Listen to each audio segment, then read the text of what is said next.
August 1957. In the skies above Missouri, an Air Force plane is in trouble. Out of gas, pilot and crew bail out. What happens next would become the stuff of legend. The unpiloted plane should have crashed.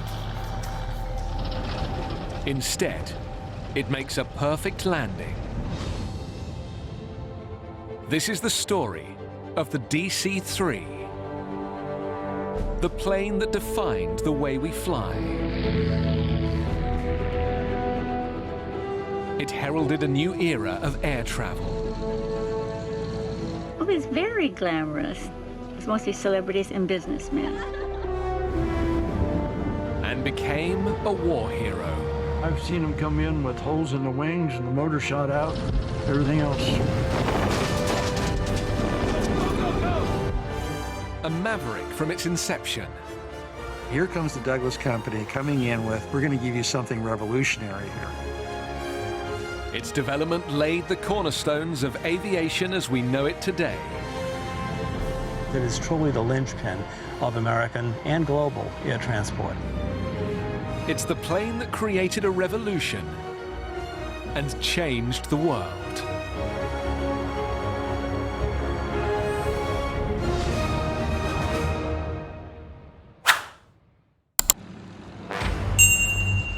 June 5th, 1944. The night before D-Day. 13,000 US paratroopers board a fleet of C-47 planes bound for France. It's the biggest airborne operation in history. Among those aboard is 21-year-old Don Jakeway of the 82nd Airborne Division. We were sitting on the plane as we're going over. I was kind of sitting back and I'm thinking to myself, what am I doing here? They'll need to fly low over territory bristling with German anti-aircraft guns. But their planes have no weapons, nor even protective armor. Because the C-47 is actually a DC-3, a passenger plane, lightly modified for the military. The odds of surviving their mission are horrendous. General Ridgway said, you can expect 85% casualty rate. That means 85 out of 100 will not make it. But the paratroopers have faith that the big ugly plane they call the Goonie Bird will get them to their destination. One of the pilots that night is Julian Bud Rice. C-47 tended to flap their wings like a bird out there, you know. They had very large wingspan, and so they tended to bounce around a lot. They were very reliable. The fleet fly in close formation, according to plan, across the English Channel. But on reaching France, they run into trouble. We hit landfall. Suddenly, there was a land fog. Everyone in the formation disappeared from sight. It was total blackout.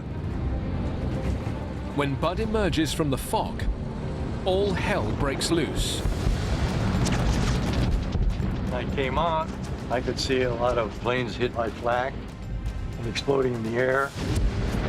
And others that maybe collided, went down. This was 5 minutes of just sheer terror. The Allies are depending on the C-47s to make it through, deliver the paratroopers, and help liberate France from Hitler's clutches. It's a heavy burden for a military aircraft, let alone for a plane that began life as a regular passenger airliner.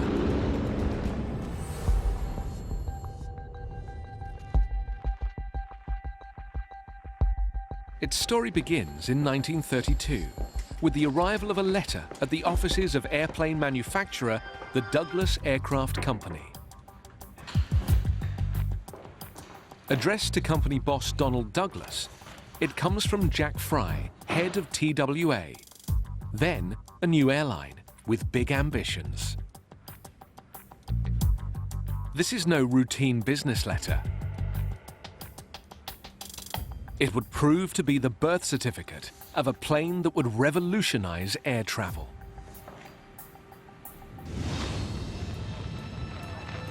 In the 30s, the passenger airline business is still in its infancy, and flying is wildly expensive. The cost of a ticket to California from New York was about $300. It still is. But in 1930, that could buy you a car. With the US in the midst of the Great Depression, flying is strictly for the super rich. But a flight aboard an early commercial airplane is far from luxurious. You see the advertisements and everyone's happy and smiling and eating well. But that was not the reality. They were noisy, drafty, uncomfortable, relatively slow. You had a lot of engine fumes and gas and waste under the cockpit. People did not feel very well necessarily after flying these. You were flying 5,000 feet above the surface, so you're in the very turbulent air. On a lovely, calm day, you had a very smooth ride. If not, you were bounced all over the sky. Worse, taking a flight in the early passenger planes could be downright dangerous. In 1931, disaster strikes. A TWA plane with 8 people on board crashes into a Kansas prairie. An airplane fell apart literally in the sky, killing all its passengers, one of whom was Newt Rockne, the legendary football coach of Notre Dame. It wasn't weather, it wasn't pilot error, that the darn thing had rotted out from inside.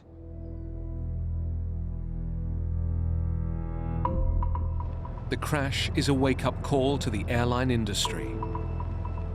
Before air travel could become profitable, it first had to become safe and affordable. Fear of flying, if the airplane was going to come apart in some way, or fares that they were so expensive that only the very wealthy could fly. Those are the two things holding back the growth of aviation. Boeing is the first to respond with a new plane that would electrify the industry. The Boeing 247. The Boeing 247 is considered the world's first modern airliner. Boeing's new plane is 50% faster than the widely used Ford trimotor, while using a fifth less horsepower. Incredibly efficient. Its monoplane design, with one set of low-lying cantilevered wings, minimizes drag. It is robustly made of aluminium alloy and is stable in flight, which makes for a more comfortable ride. All these were very important factors that made the 247 a revolutionary airplane. United Airlines promptly orders 59 247s, an order that would keep Boeing busy for 2 years. That leaves United with the best plane on the market and its rivals out in the cold. The Boeing company made it very clear to the airlines that you can have our 247 after United has all theirs. One airline isn't prepared to wait. The boss of TWA issues his momentous challenge to the aviation industry. Build me a plane to rival the 247. Among the companies that responded to that was the Douglas Company of California, headed by Donald Douglas. Donald Douglas was one of the great names in aviation history. He'd been around since the very beginning. Douglas is a trained engineer and highly respected in the business. His word was his bond.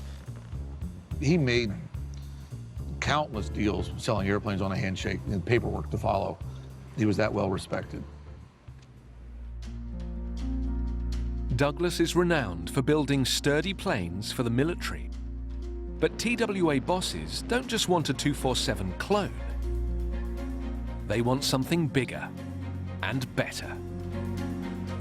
The 247 still did not go far enough, and that's where Douglas capitalized, using the 247 as an example of what could be done, but then going beyond it. Designing a passenger plane to beat the game-changing Boeing 247 is going to be no easy feat. So Donald Douglas puts his best man on the job. His protege, engineer Arthur Raymond.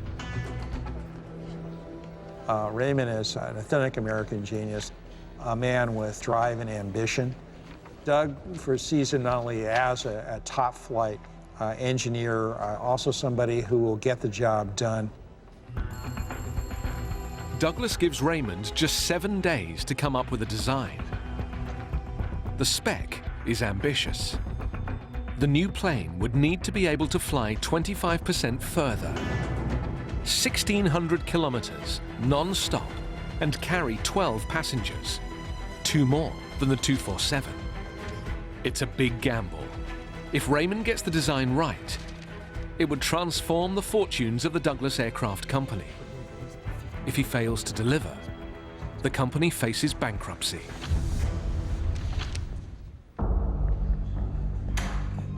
August 1932.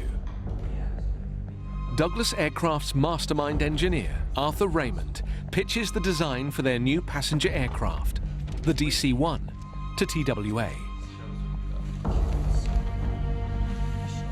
They are taken aback by what they see.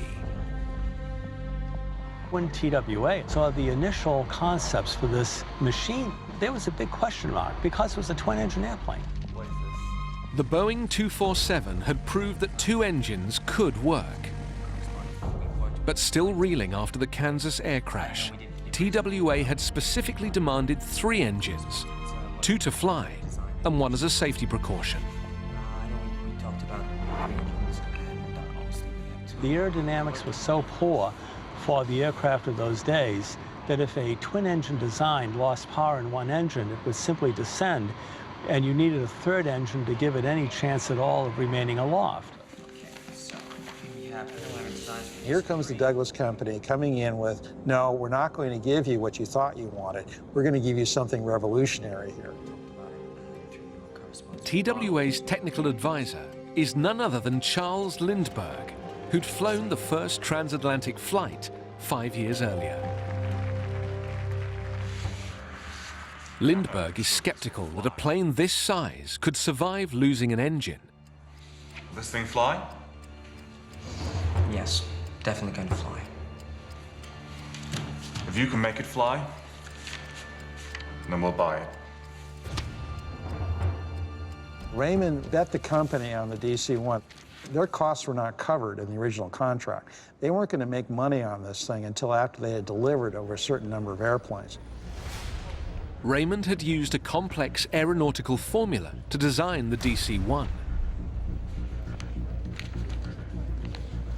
To prove it could fly on 1 engine, he turns to nearby Caltech, which is pioneering a new aviation technology, wind tunnel testing. One can arguably say that the Douglas DC-1 represented the first scientifically designed American airplane, and playing the key role in doing that was really the tunnel tests that were done at Caltech. The initial tests are deeply troubling. Despite the bold promises to TWA, the DC-1 is fundamentally unstable and prone to turbulence, even with both engines working normally. It had to do pretty much with the center of gravity problem and how this wing and the fuselage fit together. Raymond doesn't give up.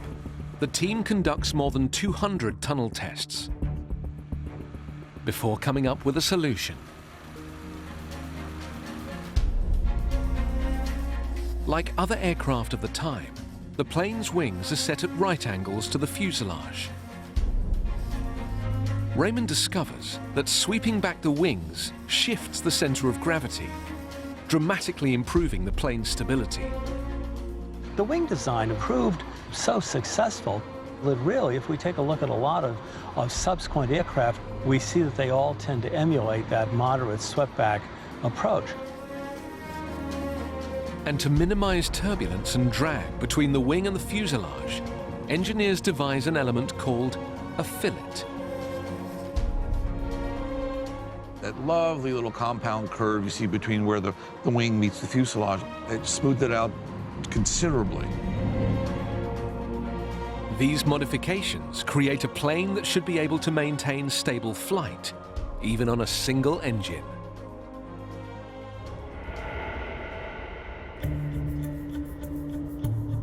Wind tunnel testing has come a long way since the early days to become a fundamental part of the aviation design process. The Airbus A380 went through 5,000 hours of wind tunnel tests, finessing everything from ice prevention to noise reduction. Back in the 30s, the Douglas team are grappling with the problem of how to slow down a large and powerful plane on landing. Their solution would become an integral feature of modern airplane design. Back then, you didn't really have runways. You had large fields. You can't ask the city to build a whole new airport for you just for your one airplane. So you try to make the airplane fit. So how do you slow it down, slow enough to have a comfortable landing, yet maintain the ability to go fast? And one of the solutions is flaps. Wing flaps, as pioneered by Douglas, are now used on all modern airliners. On approach and landing, lowering the flaps helps to bring the plane to a halt more quickly. And while lowered for takeoff, they dramatically increase a plane's lift, meaning it can take off at slower speeds, using shorter runways. The DC-1 never went into production, but acts as a stepping stone to an even better version. In May 1934, Douglas reveals their new plane, the DC-2, a 14-seater. It's even faster and more powerful than its predecessor, and immediately sets the air industry alight. The DC-2 came on the scene with a bang. TWA flew this brand new airliner across the country in record-setting time. We have an airplane that's faster than anything that even the Army has. It was very dramatic, got headlines. The DC-2 could carry 4 more passengers than the rival Boeing 247. It offered a faster, smoother ride and needed fewer refueling stops. The plane is a hit, and Douglas production lines go into overdrive. When the aircraft entered service, it was obviously the airplane to have, and immediately made the 247 obsolescent. Douglas had scored a major coup against its rival Boeing. But its greatest contribution to commercial aviation is yet to come.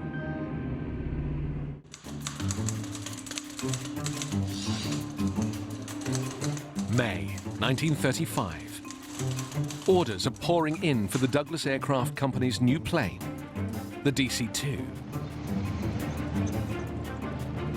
Donald Douglas was looking at a full order book. As far as the eye can see, they're actually making money, which in those days is almost unheard of in aircraft production. Then, Donald Douglas gets an unexpected call from the head of American Airlines. C.R. Smith wants the DC-2 for his fleet, but with a twist. He wants it adapted to create a sleeper aircraft with 14 beds in place of seats. Donald Douglas absolutely convinced us it's a terrible idea and don't want any part of it.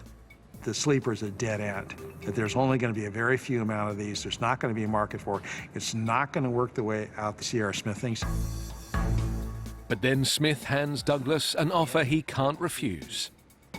An order for 10 Douglas sleeper transport planes to the value of $795,000, around $14 million in today's money. This is no simple design tweak. Accommodating beds means making the DC-2 a staggering 50% bigger. Usually when you expand an airplane design, you stretch it, you literally stretch it. and you make it longer. In this case, they actually widened it. Early planes were built around a fuselage that resembled a flying box. But the inherent weakness of a square set tight limits on a plane's size. By the 30s, fuselages are becoming more rounded, making them stronger. Raymond and his team pushed things further than ever before. What they came up with is the world's biggest circular fuselage.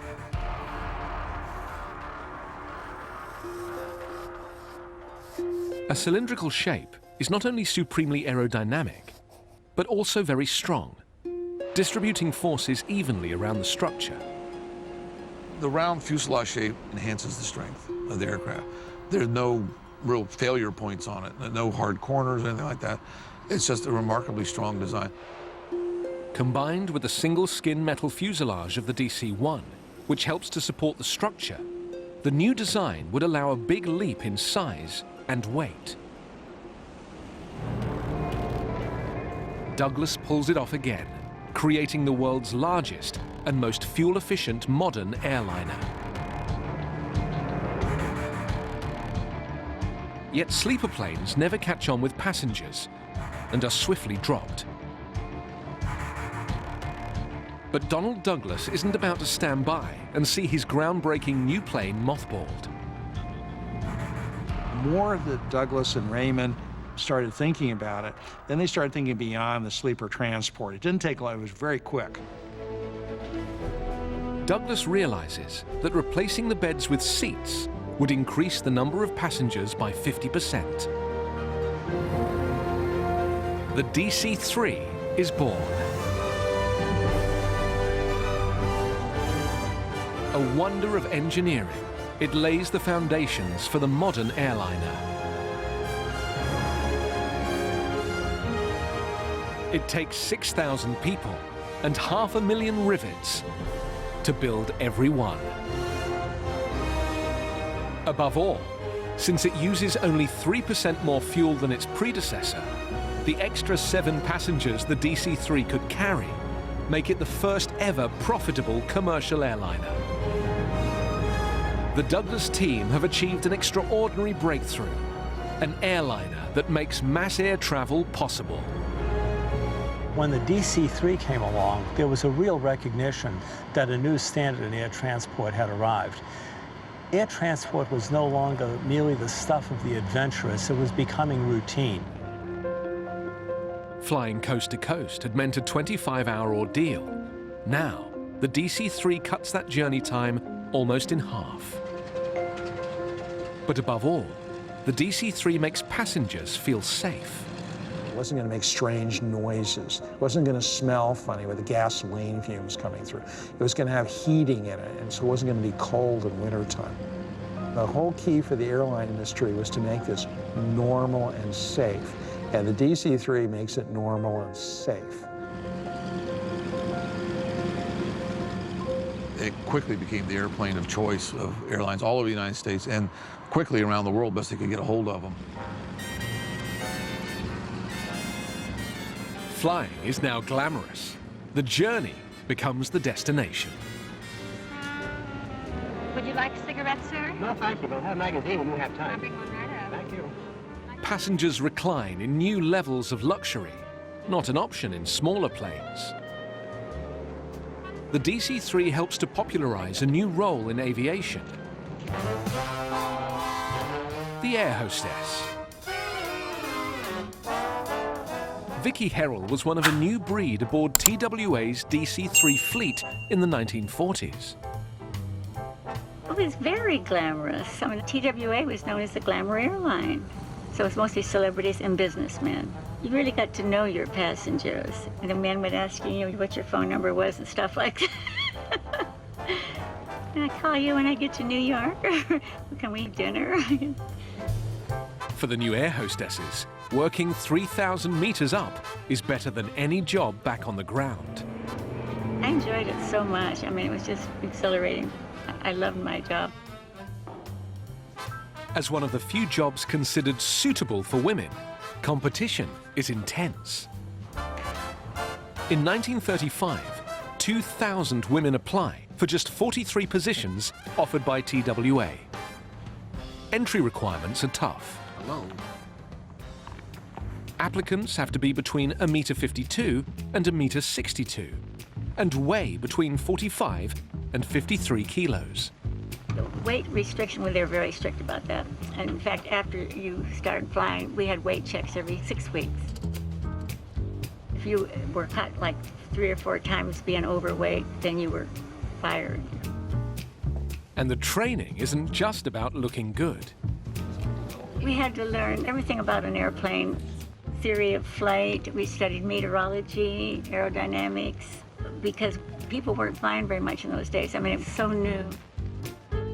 A key part of the job is reassuring passengers unused to flying. And some people would be extremely nervous, and, of course, I would calm them, try and calm them down, and I could do that. I could do it. And hostesses must come prepared for every eventuality. They would wear a cape that had large pockets. And in this pocket, they would have to carry a wrench, a hammer, and a railway schedule. Because if, in fact, the weather got too rough, they would have to land the aircraft, and the stewardess would have to make sure that they knew what the train schedule was to take the customer to the train station. 6 years after its launch, the DC3 has sparked an explosive 6-fold growth in US passenger miles. By 1939, 350 DC3s have rolled out of the Douglas factory, making it the unassailable queen of the skies. It's estimated well over 80% of all the airliners flying in the United States were DC-2s or 3s. It was just that good an airplane. With the DC-3, commercial aviation came of age. No aircraft in history has earned a greater reputation for dependable service than this universally famous 21-passenger transport. The DC-3 helps boost an economy still recovering from the Depression. Soon, it will be called upon to perform an even more momentous task, helping to save the world from a terrible new threat.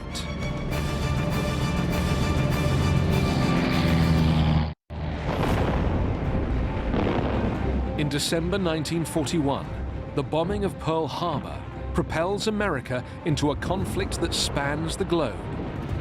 The crime of the century, death and destruction as gratitude for years of peace. Since the unprovoked and dastardly attack by Japan, a state of war has existed. The Army needs a rugged transport aircraft to shift troops and supplies to the front line. But creating a new plane from scratch would take too long. Luckily, the US government and military have already foreseen the need for just such a plane. They took a look around at what the airlines were flying. They were flying superb transport planes, particularly the DC-3. The order comes down. Get the DC-3 ready for war.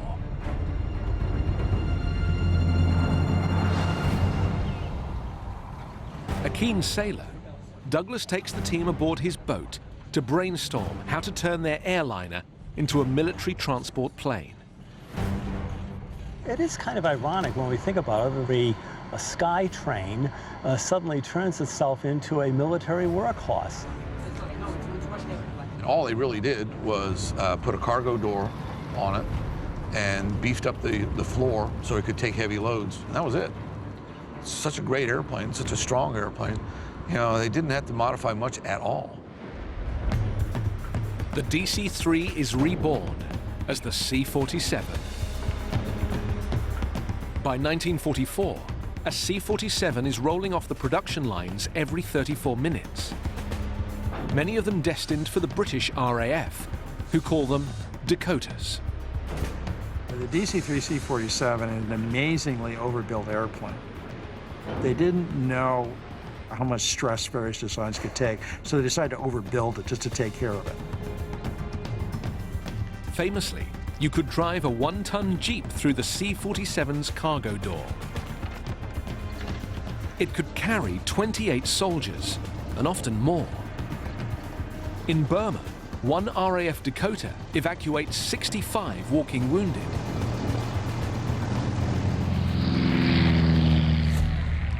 The C-47s and Dakotas haul troops and supplies to every theater of the war. The C-47 was critical for the war effort. General Eisenhower claimed it's one of the most important war-winning weapons that the Allies had. Perhaps the C-47's finest hour comes at the most critical moment of the war. On the eve of D-Day, Julian Bud Rice flies an unarmored C-47 carrying 21 paratroopers across the English Channel and into a barrage of enemy fire. You could see the anti-flak burst coming from the ground and the tracer bullets coming up. It was almost impossible to avoid everything, so you were lucky just to take some machine gun fire. Your 6-minute warning, rise and shine! As his C-47 enters the drop zone 8 kilometers from the French coast, 21-year-old Don Jakeway prepares for the most terrifying moment of his young life. The jump master stood there in the door. Go! And if you froze in the door, he had orders to shoot you. 1, 2.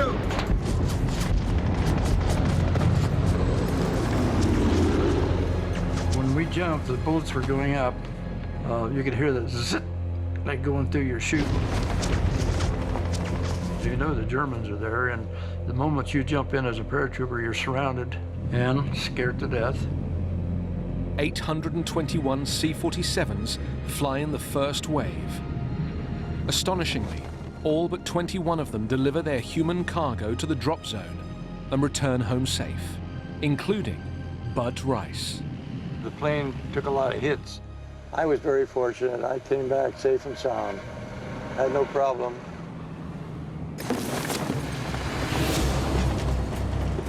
Don Jakeway goes on to spend nearly 8 months fighting his way through occupied Europe before being shot by a Nazi sniper. At a hospital in Belgium, he encounters an old friend. I can see this C-47. It was a hospital ship. It had all the bunks and wounded. For every man killed during the invasion, at least 3 are wounded. 8,000 on D-Day alone. Now, the same C-47s that delivered paratroopers into battle become flying ambulances, often using roughly improvised airstrips. The plane they called the Goonie Bird evacuates 750,000 wounded men from all over the world. There was no sustained air transport enterprise that enabled the Axis powers to supply their forces routinely in the way that the Allies did, thanks largely to the C-47. The C-47 would also leave a lasting legacy on military strategy. When NATO responds to a crisis, how does it do so? It does so with modern airlift capability. And that modern airlift capability is rooted in the experience of the C-47 and the Dakota back in the Second World War. Even though the last DC-3 was built in 1946, there are still hundreds of working DC-3s in the air. It is the only pre-war aircraft still flying commercially. Rob Bolling and his DC-3 deliver cargo to Catalina Island off the coast of California. It's very cool that this thing survived. It's a testament to the airplane that it's survived this long. I know it's a really good designed airplane. So I feel privileged to get to fly something like this. It's a piece of history. Rob moves 1,300 tons of freight every year, whatever the conditions. It's very controllable with difficult crosswinds. It's right there for you the whole way down as long as you treat it right. Despite being 69 years old, his DC-3 is still a rugged and economical cargo plane. That's the good thing about the DC3. Can move stuff for not a lot of money.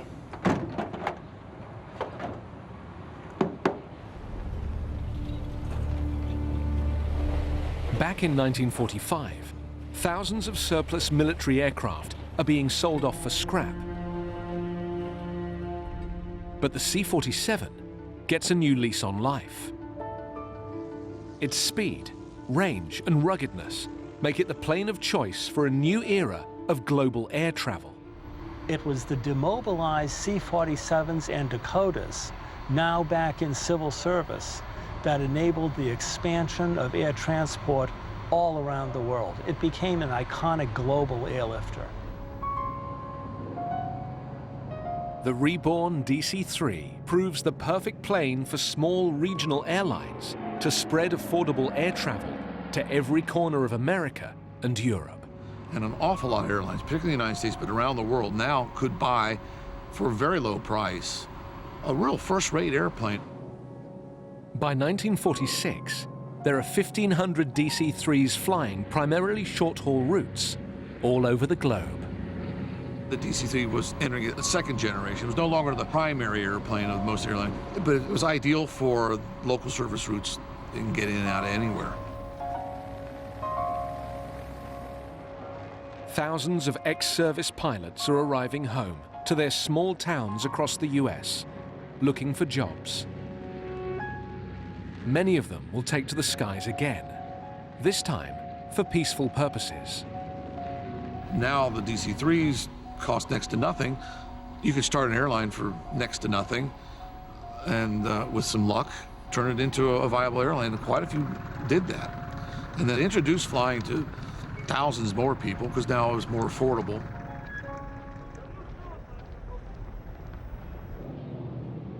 Yet even as the peacetime civil aviation boom gathers pace, the DC-3 is again called to assist in a new conflict threatening the globe. On June 24, 1948, Stalin fires the first salvo of the Cold War. The Soviets mount a blockade of Berlin, cutting off supplies to the sectors of the city under Allied control. The aim? To starve the people into submission and annex the city. As conquerors, the Russians are treating the Germans with the calculated severity due an enemy people.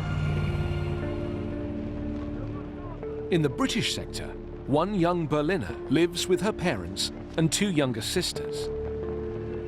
When the blockade begins, Stephanie Plum is just 16 years old. They closed the roads, they closed the seaways, they closed everything. Conditions were very bad. We had just gone through a war, and really, Berlin was demolished. The main power station is in Soviet-controlled East Berlin, leaving locals at the mercy of the Russians. Whenever they felt like it, they shut the electricity off, the water off. There was not enough food. The children were the first ones to go. The situation is bleak. But what the Berliners don't know is that the Allies are hatching a rescue plan. And at its heart is the C-47.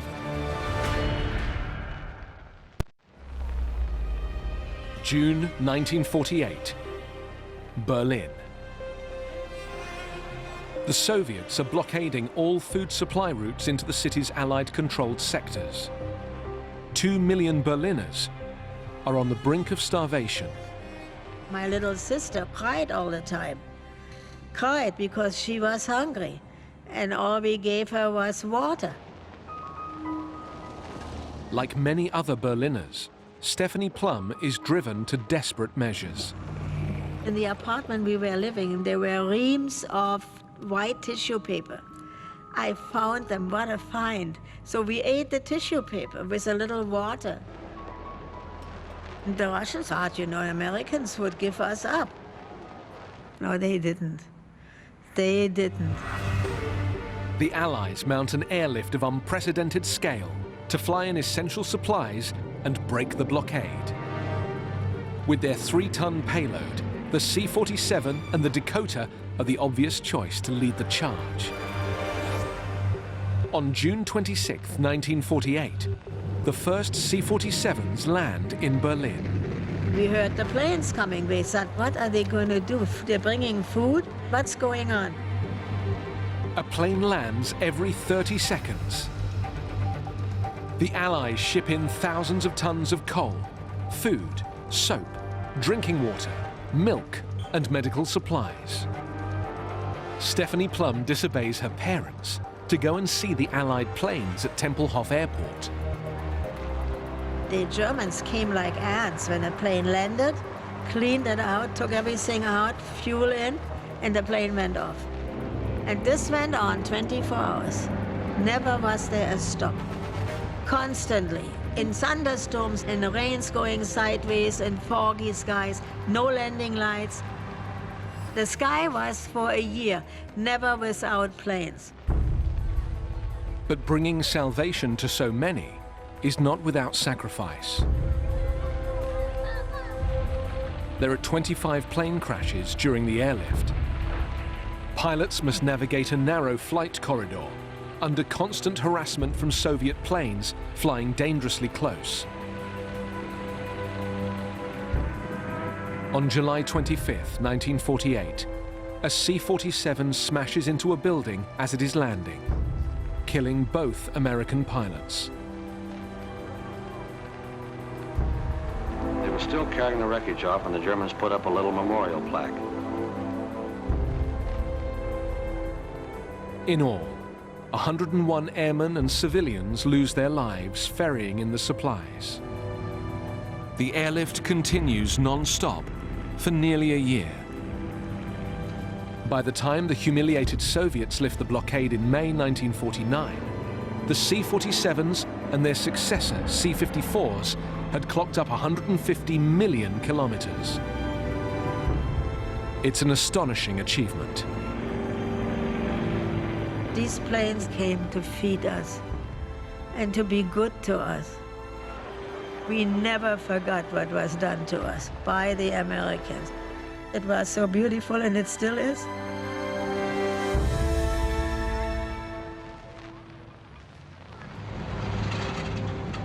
The C-47 goes on to see further conflict in Korea and even in Vietnam, where it's the oldest military plane in service. But by the 60s, its visionary creator is ready to hang up his slide rule. One day, Donald Douglas went to a meeting with an airline about a new model. And he looked around the table, and all of them are accountants and lawyers. There are no engineers, there are no scientists, there are no visionaries, and the fun went out. The world was aging around him and changing, and he didn't care for it. After the war, numerous aircraft designers try and fail to create a replacement for the DC-3. It's dubbed the Holy Grail of airplane design. But nothing can match the versatility, rugged reliability, and economy of the DC-3. The engineers and the designers at the time knew that they knew a great deal. They also knew they did not know a great deal. So they made the airplanes then a lot stronger and a bit heavier than we would today. But because of that, the likes of the DC-3s are still flying, almost unbreakable. The DC-3 story spans more than 2/3 of the entire history of powered flight.